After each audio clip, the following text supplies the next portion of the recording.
How to open a Zopa Bank account. Follow my instructions. First, download the Zopa Bank app from the App Store or Google Play.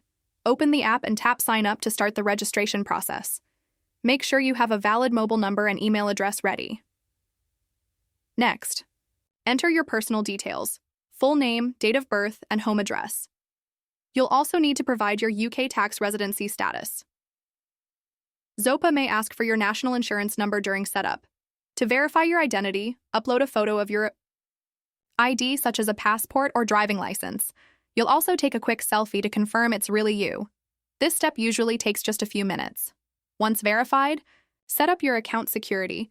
Choose a passcode, Face ID, or fingerprint for easy logins.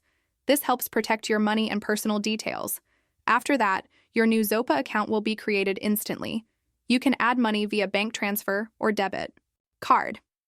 Your account number and sort code will be shown in the app.